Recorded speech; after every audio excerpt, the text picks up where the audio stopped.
आशय जो आहे तो ब्रिटिश काळापासून शिवाजी महाराजांच्या नंतर शाहू महाराजांचं साम्राज्य भारतात पसरलं, तो काळ जाऊन ब्रिटिशांचं सत्ता आली.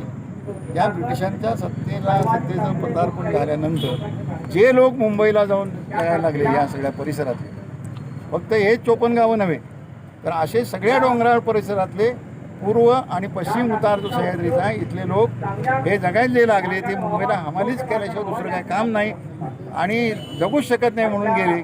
आजही त्याशिवाय ते जगू शकत नाहीत.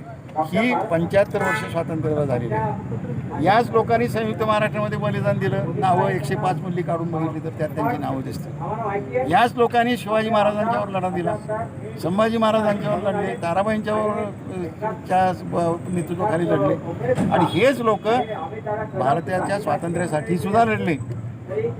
सगळे इतिहास काढले तर ही जनता लढलेली अशा प्रकारची जनता.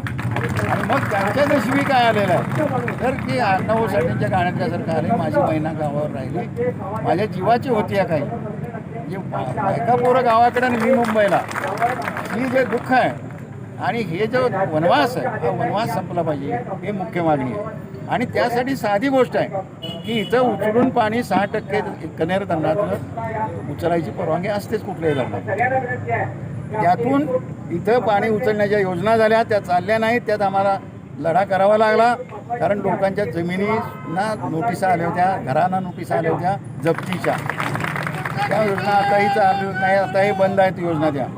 आणि या सगळ्या ह्याच्यामध्ये त्यांचं म्हणणं असं आहे की ते पाणी तिथं उचलून देण्याइतकं तिथली परिस्थिती नाही, उतार फार तीव्र आहे. अशा वेळेला तुम्ही वरच कोंडारवाडीच्या तिथं पिण्याच्या आणि शेतीच्या पाण्यासाठी धरण बांधा, ते 6% खाली आणण्याच्याऐवजी वर आणवा. आणि हे पाणी आणल्यानंतर बंद पाईपलाईननं ते ग्रॅव्हिटीनं पाणी येईल, उतारानं पाणी येईल, गुरुत्वाकर्षणानं पाणी येईल, पाणी स्वस्त पडेल. आणि हे पाणी आम्ही हिशेबानं दाखवलेलं आहे की सगळ्या कुटुंबांना 100% कुटुंबांना पुरवणारं पाणी शेतीला आणि पिण्याला हे आपण दाखवून दिलेलं आहे.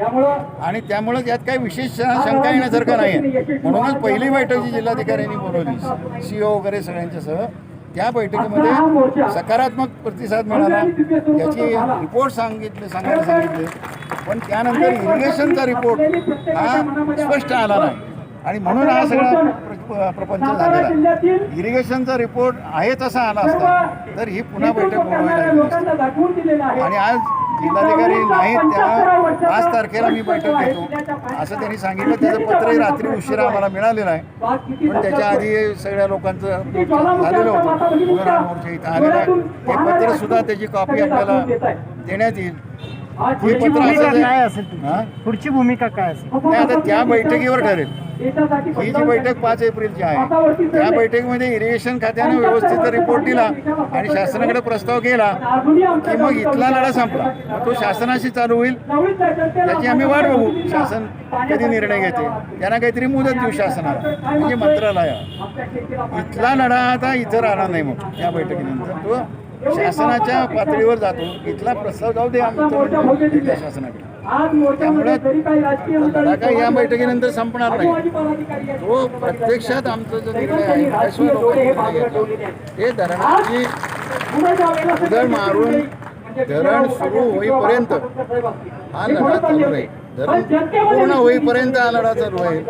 इतकंच नाही तर आटपाडी तालुका, तासगाव तालुका किंवा सांगोला तालुका याप्रमाणे समान पाणी वाटपाच्या पद्धतीने इथं पाणी देऊ. आम्ही पाण्याच्या चळवळीतली सुद्धा फार जुनी माणसं आहोत, जुनी चळवळ आहे आणि आज तिथं प्रयोग करून दाखवलेला आहे सरकारच्या वतीनं. आपण तसंच इथं पण प्रस्ताव आहे.